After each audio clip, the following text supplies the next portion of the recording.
playtime's over, because tonight somebody's going to get their ass whooped tonight in here.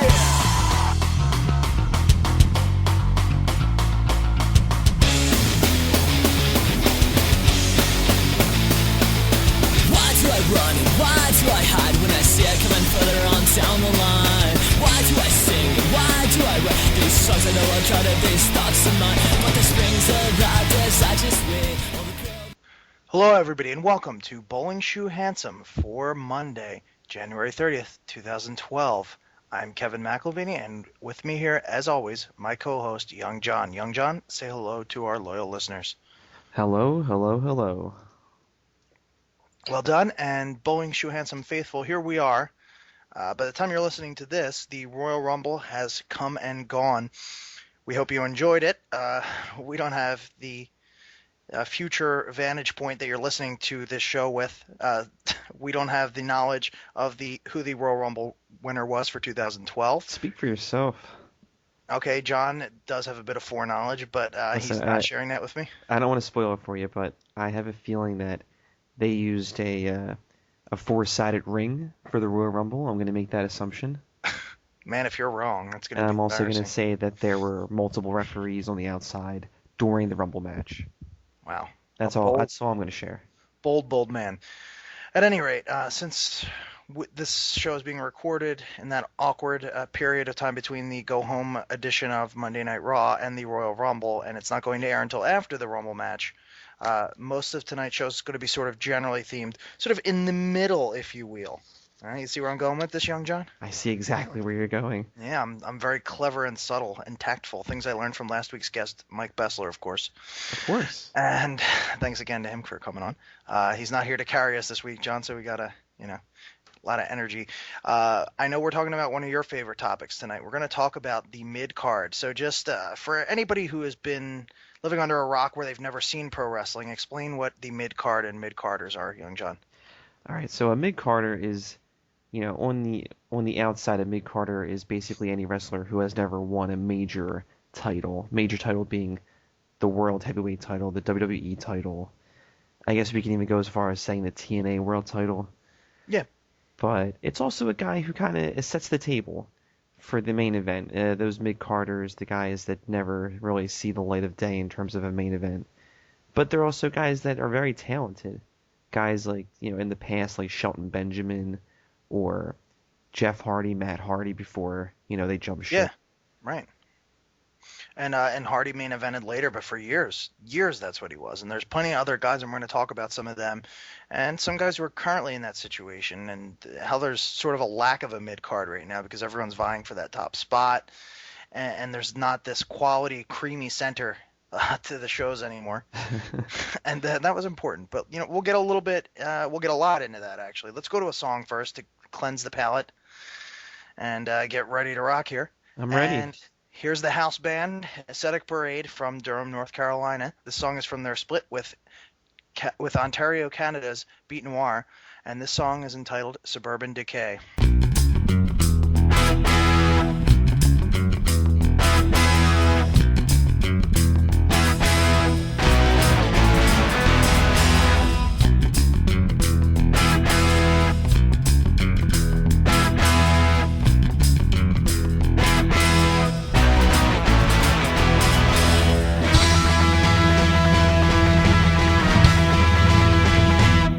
I now am aware that the flowers still grow when the soil they give you is dry to the bone.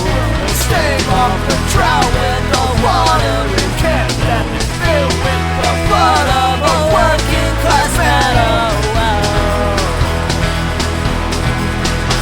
The wind casts a breath as the seeds toss in place as they scatter dysphoric, they all dissipate. Well, I gladly stand by as they walked in the breeze. Since I had none to start, I am used to defeat. Oh well.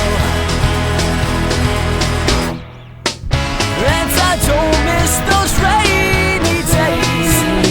I've grown too fond of suburban decay.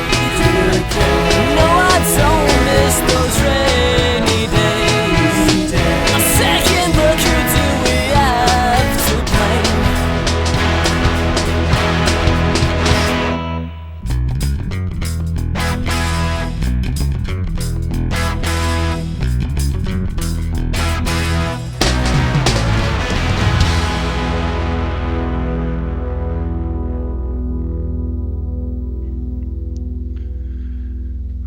Ascetic Parade, Suburban Decay from their split with Beat Noir. It's wonderful.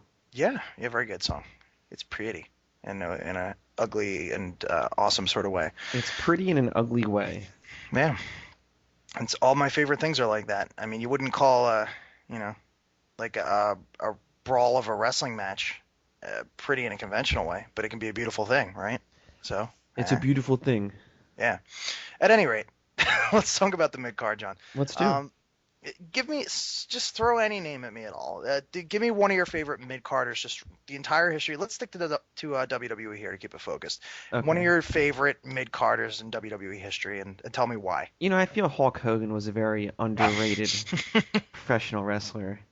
He never actually held the Intercontinental title, I don't think. And it's a shame. You're right about that. It's a shame.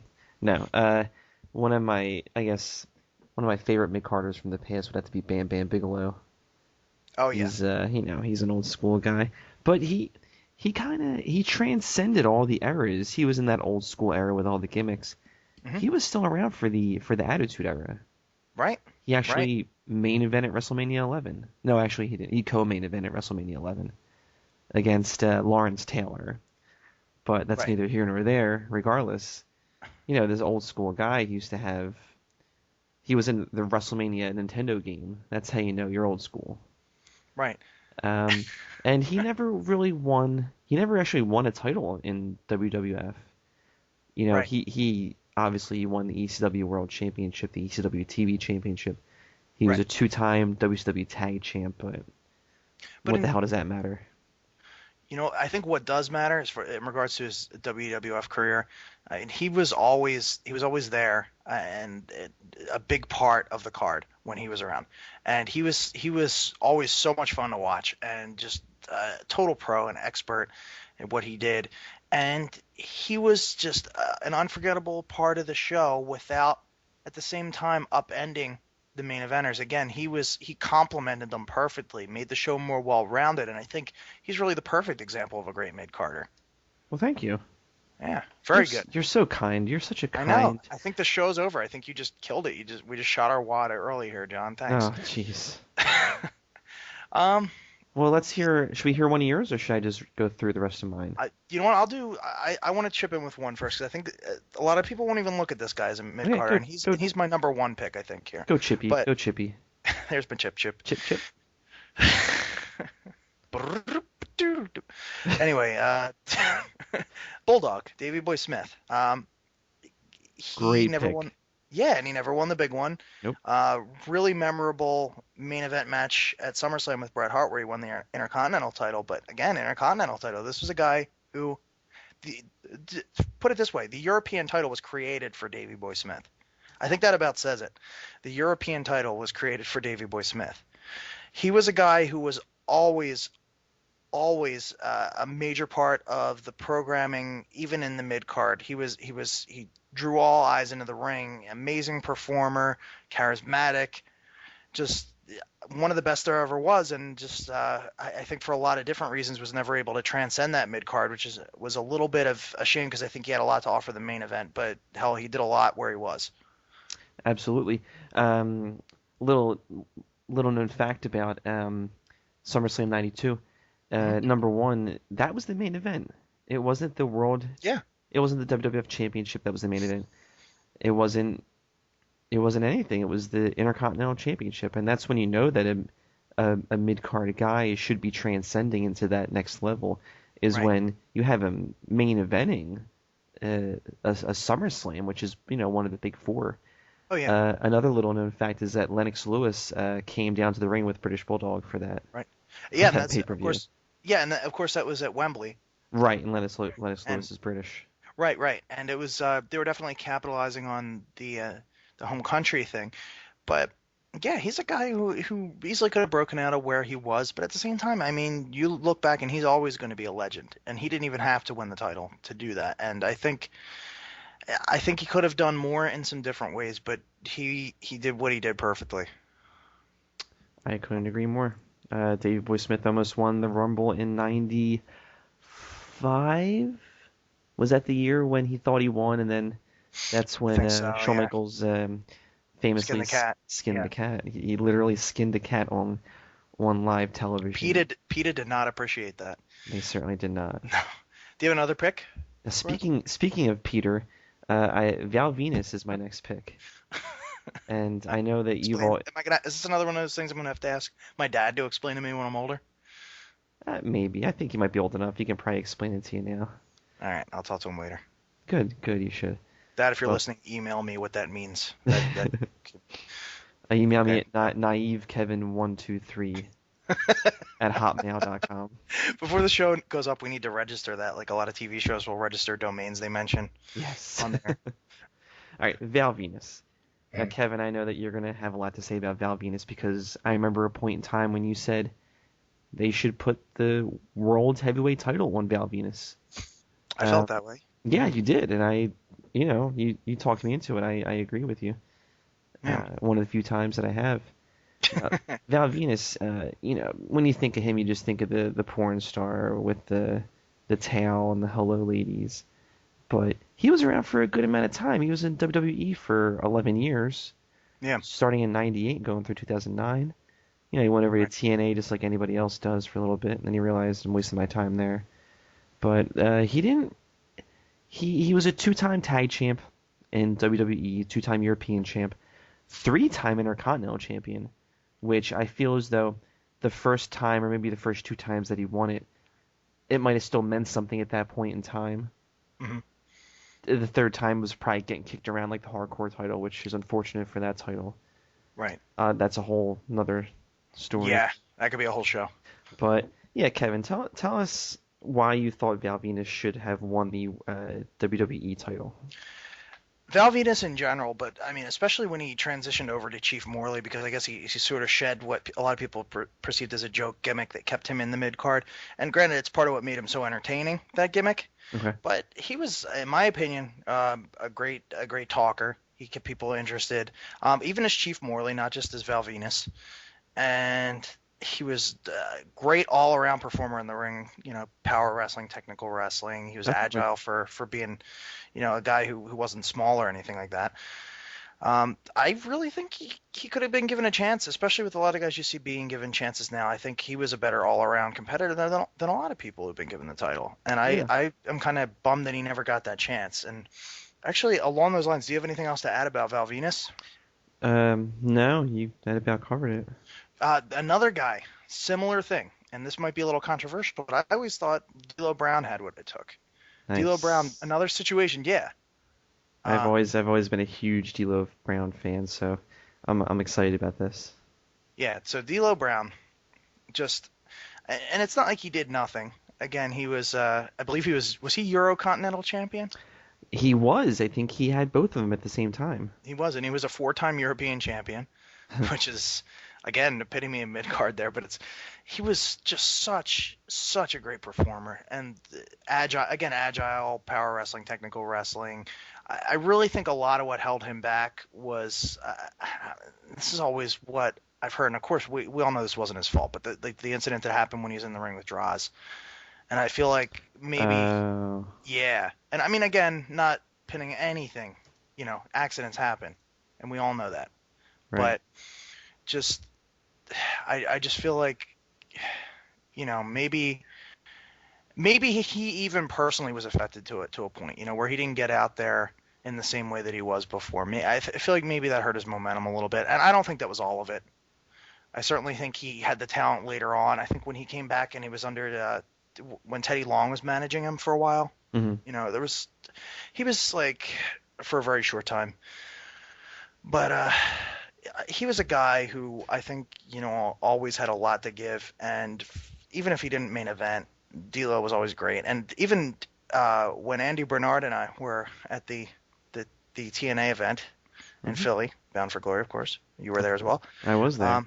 And he got one of the loudest reactions of the night, coming out as an agent to break up a fight. So I think that says a lot. It absolutely does say that. Very big fan of D'Lo. Yeah, especially the Philly smart crowd. Yeah.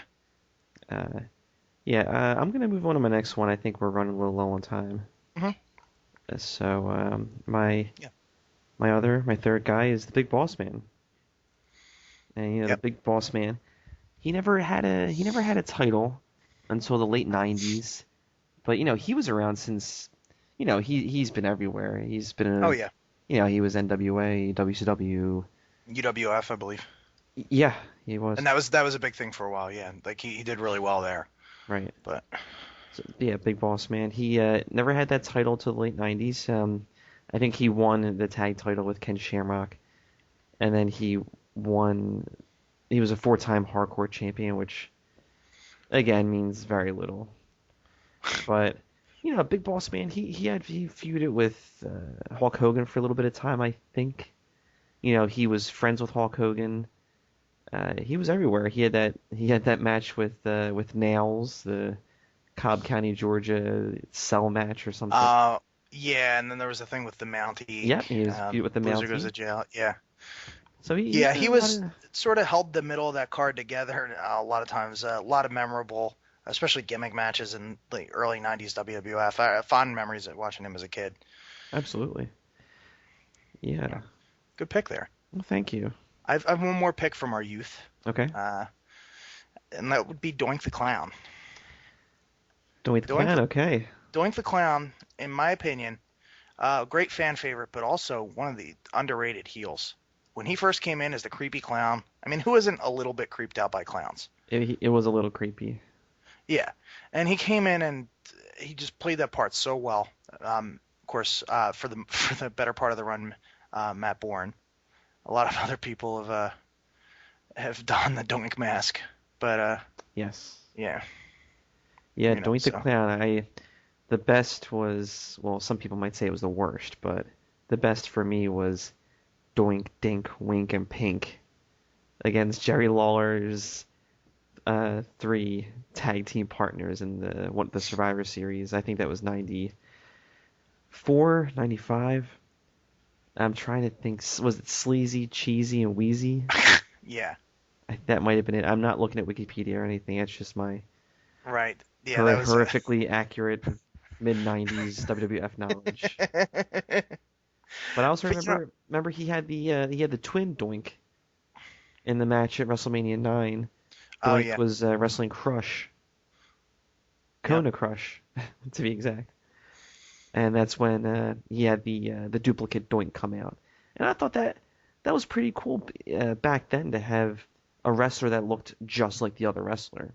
Yeah, that was pretty unique at the time. Yeah, the only other time they did that was Earl and Dave Hebner.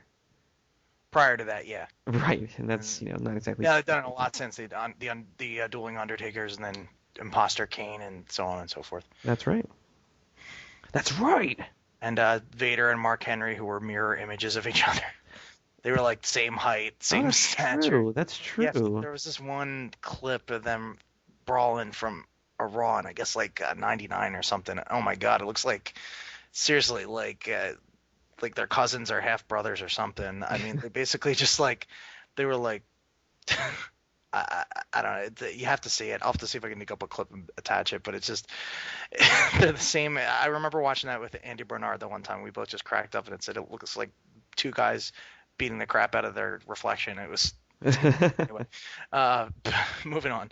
I guess we covered all that. Some of our favorite past mid-carders. Let's just pick one because we're running low on time here. Let's pick one person in the mid-card, meaning someone who hasn't actually won one of the big titles here. Who is our favorite right now? Do you have a pick for this? I do have a pick for this, and I am, I told you my pick before the show, and you said he's out the door, which I didn't know. If he's out the door, maybe. Well, I mean, if he goes out the door, I'm sure he's going to be flying out the door with some kind of 450 aerial maneuver. I'm talking about Evan Bourne. Yeah. And Evan Bourne hasn't really won that much in the WWE. I mean, granted, he hasn't been around for a very long time. But it seems like lately the guys that come in that have a boatload of talent get gold thrown on them immediately. Right. Now, with Evan Bourne, it took him a while, but he won the tag title with Kofi Kingston. Right. And they lost it, right? They lost it to the Colognes at a house show? Yeah, Colognes, right? Yeah, they did. Yeah, Epico and Primo. Yep. Yes. And but Evan Bourne, he's a one-time OVW heavyweight champion, which means something. He won it back when back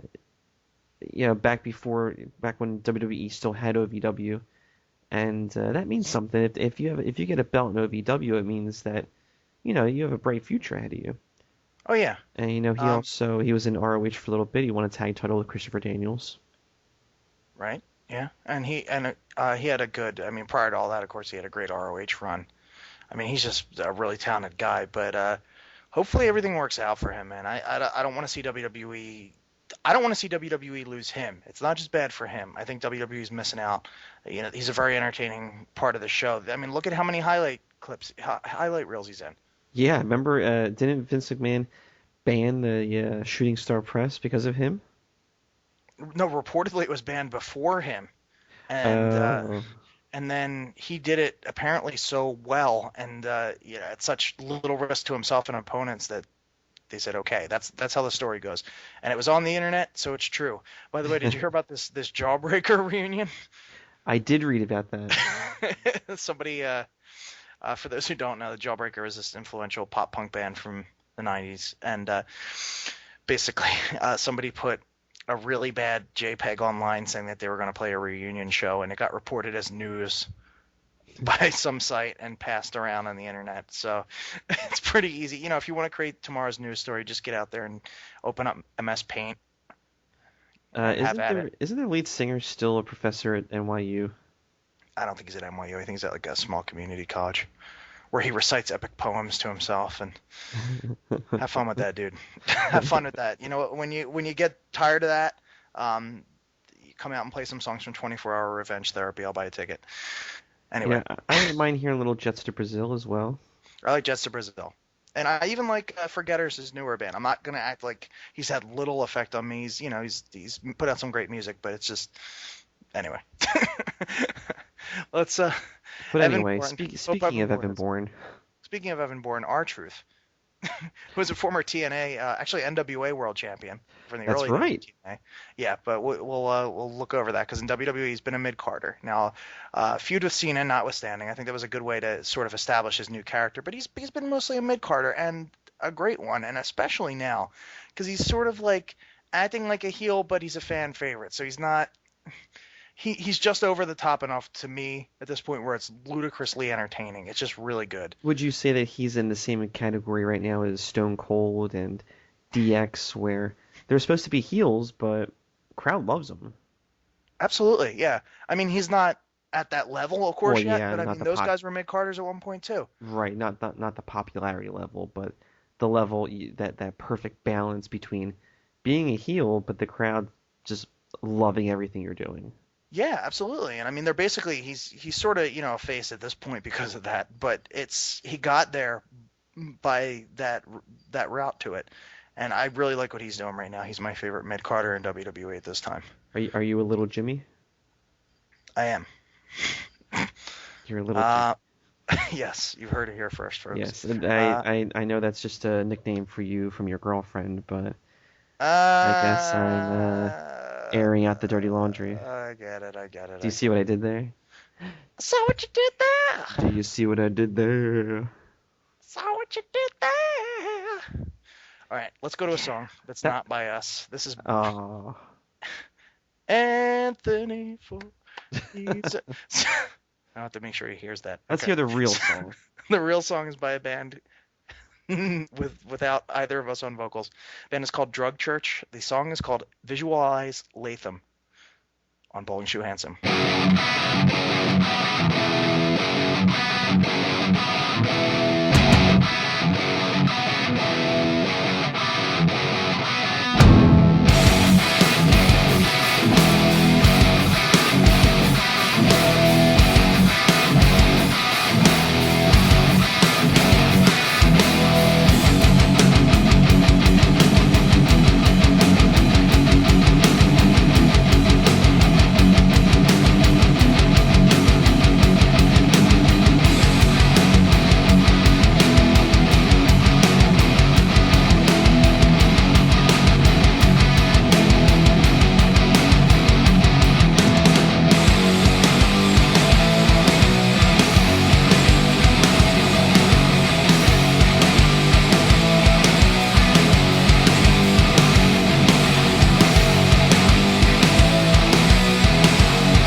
conscience, all of it much. Forced out of my cave, pulled straight from my heart. Fell straight to my knees, I kissed the wrong cheeks.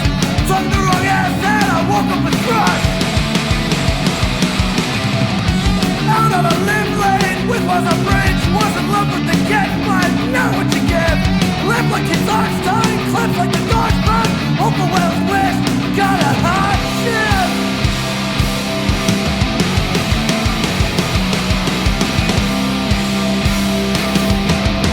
Live to prostate, nose to propane. In a backyard, free on the salt bay. Live to prostate, nose to propane. In a backyard, free on the salt bay. Pool never skated, a pool never swam. Got the right haircut, got in on the scam. Plebeian host left, life on the coast.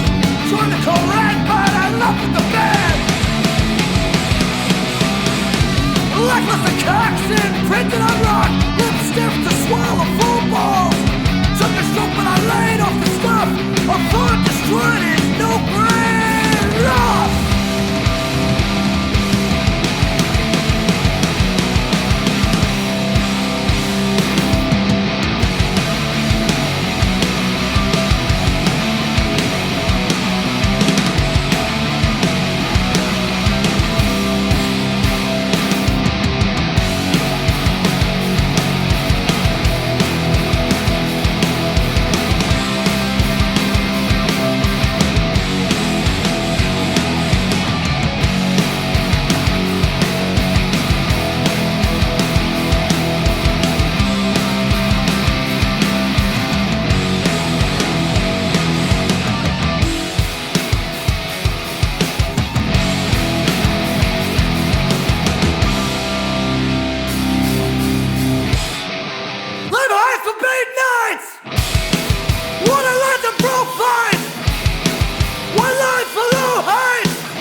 That was Visualize Latham by the band Drug Church.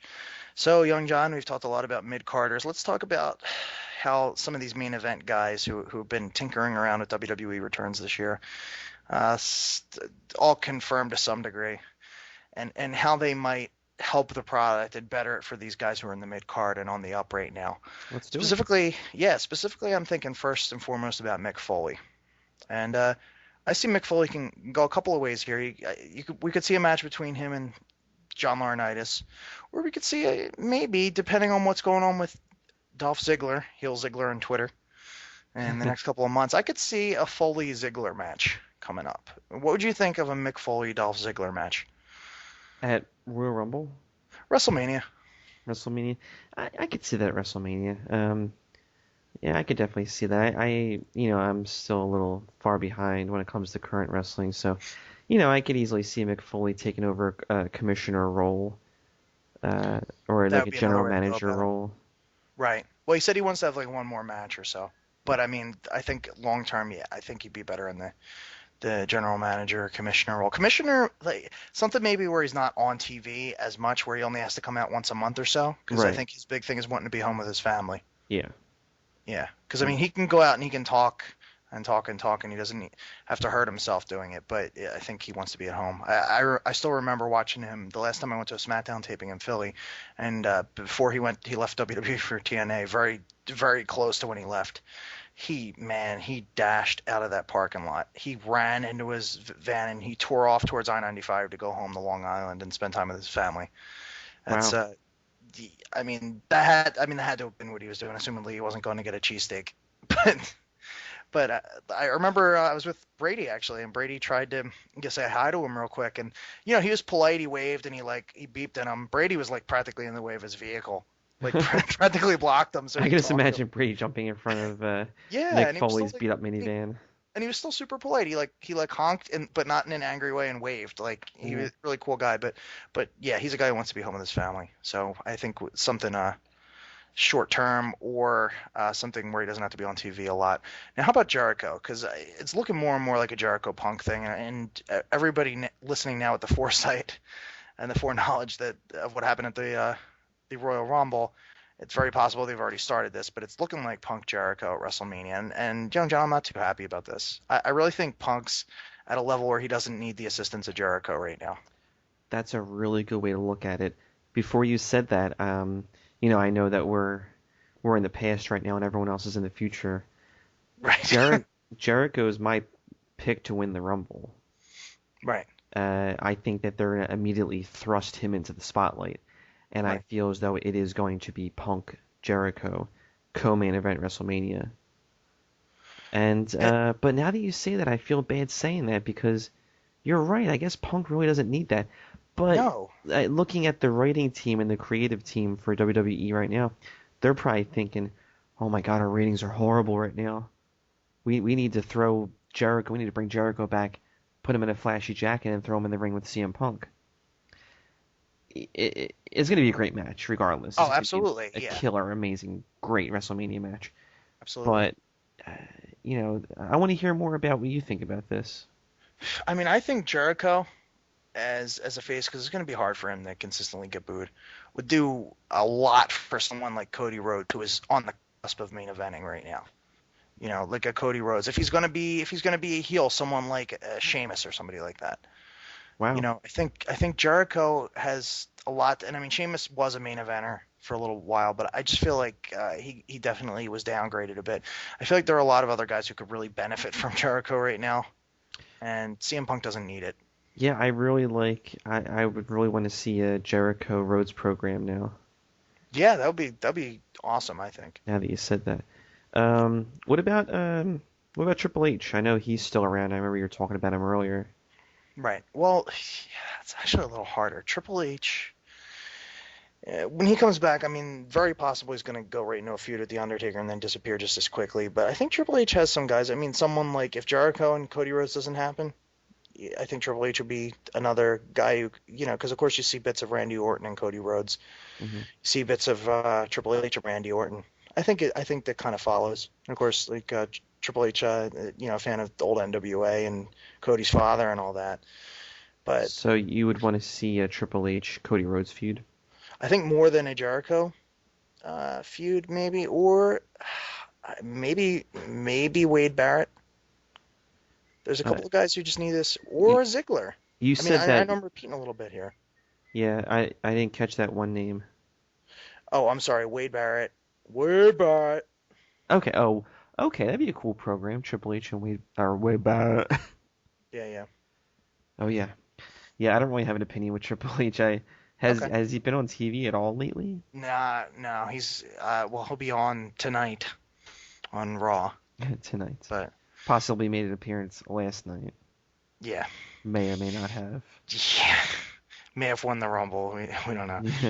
All right, Undertaker. Is Undertaker really going to do anything with any younger guys at this point, or is he maybe like one more match with Kane or one more match with Triple H and then he's gone? I don't think he's gone just yet. I feel as though he'll retire, at a WrestleMania, but I feel as though we would have heard something by now if he was to retire. Unless he made an announcement last night or if he's going to make an announcement tonight. I feel as though they would want a huge build up. They would want to say this at like Survivor Series and just have more fans come back and say, "Oh my God, the Undertaker's leaving." I really feel as though I feel as though as of right now they're going to use him for Mania, and then he'll be around until next WrestleMania. Because again, if they haven't talked about his retirement yet, the chances are he's not going to retire at this WrestleMania. It's a fair point. I mean, are there any rumors as to who he's going to wrestle? I was reading Triple H and I was reading Shawn Michaels. I was reading He won't face Shawn Michaels. No, That's Shawn not Michaels gonna is done. That rumor was probably started by DJ. Or I was reading Taker versus Triple H with Michaels as the special guest referee.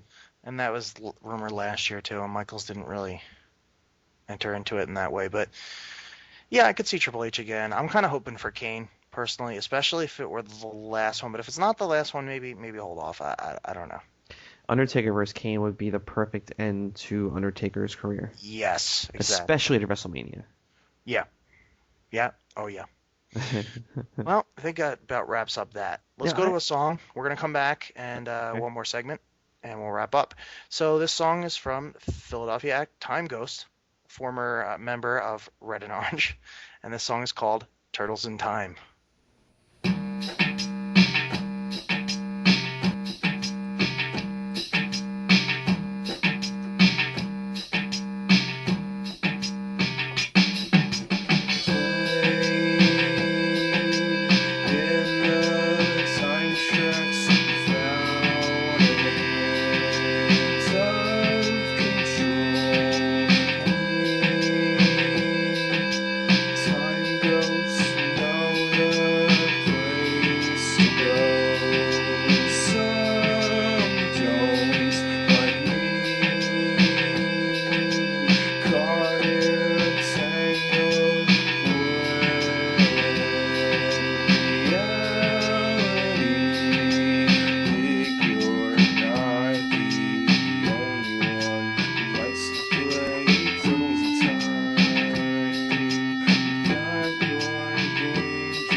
That was the duration of the video game Turtles in Time for the Super Nintendo Entertainment System by the band Time Ghost, which is really just a man, Time Ghost. Anyway, so Young John, this is, and everybody listening, this is mostly for the indulgence of myself and Young John here, because, of course, you've all watched or heard about the Royal Rumble already, but let us indulge ourselves here, and beyond that, check our work, see how we did. We're going to make predictions for the Royal Rumble real quick and see how we did here. So the Rumble match, we'll save that for last, because I'm still sort of stewing that over in my head. I know you already gave your pick, but this will give you some time to maybe reconsider based on some other things. Let's go first with the John Cena-Kane match. So what's going to happen here, despite the fact that both John Cena and It's Kane are eligible for the Royal Rumble, they are going to have a singles match. You know, I don't see this having a proper ending. I mean, I think it's going to be some kind of double DQ. I feel as though someone's going to interfere. Who, I don't know. Maybe this will be Undertaker's comeback here if he wants to start a feud with Kane. But I don't know. I see this one being sloppy. If it were to come down to a clean fit, you know, not clean, but to an actual finish, I would have to go with Cena. But again, I'm, I don't think this is going to have a real finish. I do. I think Cena will win. I get the logic to what you're saying there, but I'm gonna pick a winner here, and I'll pick Cena. So Okay. we'll see how that went, and folks, keep track of this here. Anyway, awkward talking in past tense in the future and all that. Okay, that was not an awkward sentence at all. You're an awkward sentence, Kevin. CM Punk versus Dolph Ziggler. CM Punk versus with John Laurinaitis as special guest referee, and Vicky Guerrero and Jack Swagger are banned from ringside. This is the most easily predictable match between now and John Cena versus The Rock at WrestleMania. And CM Punk. Yeah, Cena will somehow win all the gold melded into one belt. Like you said, the big funny belt. I'm waiting for the funny belt. CM Punk. Yeah. Dolph Ziggler has defeated CM Punk on Raw 4 times in the past month. He got the last word on Raw, and Johnny Ace is the ref. They never stack the deck that much in favor of the one side and then have them win. Ever. So Punk is going to retain. And I think he'll actually get the pinfall here. Yeah, you think it'll be... Well, you know what's going to happen. John Laurinaitis is going to get knocked out, and Lil Nate's going to slide in the ring and make the count. That could work. But I agree with you. I think CM Punk's going to win clean. I think he's going to pin him. Okay. Yeah, and I don't see a submission because I just don't see that happening. Dolph Ziggler needs to be kept strong, but I think he'll lose. Yeah. In this round. Okay, so that leaves on the SmackDown side of things, Daniel Bryan, Big Show, and Mark Henry championship match. I think, again, this is a situation where you expect Daniel Bryan to lose too much that there's no way he's not going to retain. Here's my prediction, Kevin, and I really feel as though they're going to keep this whole Daniel Bryan runs away from his problems, routine. Daniel Bryan's going to win by using the door. Wait, do they still have the door? Yeah. Oh, he's going to walk out the door. Yeah. I'm calling. Beyond that, he's going to walk out the door. I could see him getting thrown out of the cage too, like thrown through it. There's always that. Or splashed through it, and he gets on. Or Big Show and Mark Henry go through the side of the cage, and then knock it over, and Daniel Bryan sort of runs over them into the floor. Wow, I could see that. And if that happened, people are not going to believe that we recorded this. People are going to think we copy and pasted this in. Oh man! They just do a Rumble results show. Yeah, what we're doing right now is actually we're just keeping it blank. So I'm saying, I think that is going to win, and here's why. The Denver Broncos and the Falcons. So yeah, who did you have winning? Daniel Bryan? Yeah. Okay, you have him retaining. So yeah, so no title changes at WrestleMania. Is that what you're saying? Or Royal Rumble? Yeah, I would say that, and that's usually the case. I thought a title usually changes at Rumble. Not usually. Sometimes, but not usually. Yeah. All right. Well, there's one more match, and of course that's Kelly is going up against Beth Phoenix for my heart. No, I don't know. The 30-man Rumble match. Who you got? Man, this is tough, and I think there will be a huge swerve in here somewhere. Jericho seems to make sense. He really does. They're building, of course, Sheamus up to be a heavy favorite, so I don't think it's going to be him. They keep flouting the stipulation around that anybody can enter the Rumble, and they're showing like video clips of people holding title belts, like CM Punk, for example. Right. And I don't know where they might go with that, but at the same time, man, this is tough. I'm gonna go with Woodbot. Just really? As sort of a standby. Yeah, because I think he's definitely Final Four, and because I don't have a better pick than him, okay. And I see them wanting to put him in the title picture definitely within the next few months. If not at Mania, then shortly after Mania, especially with the way he sort of sidelined Orton in that dominant way. And I'm going to go with Barrett. Now, from what I'm reading on sites right now, they're saying that Randy Orton might be coming back for the Royal Rumble. Mm-hmm. which is really Okay. scary because the injury that he received, there's no way he should be performing. No way. Right. Oh my God. And they've done that. excuse They brought guys back when they weren't 100%. Triple H, when he returned from a quad injury. me. Right. Did I don't care Cena what come you back say. early? I was ready. Yeah, I think Cena. I think Edge may have even come back early. Right. They love doing that. They love bringing back not quite ready guys because they can just win that one match by throwing a couple guys out. And then they And can not just sit on their hands till WrestleMania. Right. So it's very possible that we could see that. Yeah, well, The Miz apparently is going to be the number one entry. I predict him going far because if they're already putting The Miz at number one, do you think that they would ever? Well, I guess he can't break the record. I mean, he could if the match lasted longer. Yeah, that's true. But I mean, what's their record right now? It's got to be. 62 minutes. Is it 62 minutes by Right. Oh, that's right. Oh, it is right. You're right. Yeah. You're right. And actually, I should mention here, I used to be a lot better at this. 2004, 2005, and 2006, I predicted the winners. You And did. those years, and in 2 out of those 3 years, people said I was nuts. I thought I you said were Benoit nuts was- for Rey Mysterio. Oh yeah, but he was the only guy. There was nobody else that was in a position to be built up for a WrestleMania title win, and they really like to do that with the Royal Rumble. Right. And at least a big title match, like Del Rio had last year, and he was the only guy that made sense at that point. And nobody thought Ray would win. And the year before that, I picked Batista, which was a little safer. And the year before that, I picked Benoit, which was safer than Ray, but still, people were like, they're not going to have Benoit win the Rumble. Right. They always And, want to try and have and- a big guy win the Rumble. Right. So it's just different. There's a science to it, and I used to have it down a lot more. And the past couple of years, I've been way off. But I'll go with way about because why not? Because why not? Exactly. Why not, indeed? So there you have it. Yep. Do you see Kevin Nash coming back for this Rumble match as well? Maybe.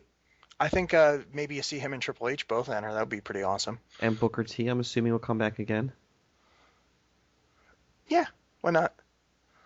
Yeah. Well, I don't, yeah, I don't maybe- really. I mean, it's not. I don't think it's really worth predicting many as far as surprise. At least for people listening now, I'll definitely talk to you about that later. Yeah, I think Goldberg's gonna be number 30. That's what that ad at the bottom of the page said. And That's then it what said she Racy said. Lingerie. And it said Racy Lingerie pictures of Bret Hart. Click here. Did I mix a couple of those together? I think I may have. Okay, background of the week, young John. Background of the week Oh, is. never mind. I see it. Yeah. Yeah, let's hear it. Who's background of the week? It's Kelly Squared. Kelly, Barbie Blank.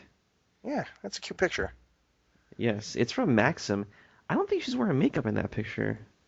Oh, I mean, yeah, she's probably wearing definitely is. makeup, but she's wearing that makeup that it's like, I'm not wearing makeup. This is the manliest show of all time. She's a cutie, man. She really is. She is, and let's put it out there so we're not just drooling. She's actually gotten a lot better in the ring and everything. She's I didn't have a lot of confidence when she first came in because she had no wrestling experience, but she's done a good job. That's from a recent Maxim. I think she was on the cover of a recent Maxim. Good for her, Maxim. December Maxim being 2000. up there. The what? Sorry, go ahead. Maxim founded a few months by George Plimpton a few months after he started the Paris Review, I think, right? Fine Yeah. publication. Yes, I think you're right. I At any think rate, that okay. Maxim is up there with the Farmer's Almanac as a reliable publication of information. All right. Anything else to add, young John? The cheddar is going on quite a while. Yeah, the cheddar's going bad, and your audio is really bad, so we should probably wrap this up. All right. Okay. Everybody. Hope you've had a great weekend. Enjoy the Rumble. Have a great week, and we'll see you here next week for a more topical and timely edition of Bowling Shoe Handsome. I'm not sure if anybody could hear that, but Kevin wants you all to burn in hell. I don't think you should. Have a great week, and thank you for tuning in to Bowling Shoe Handsome. So don't ask me how I am, don't ask me how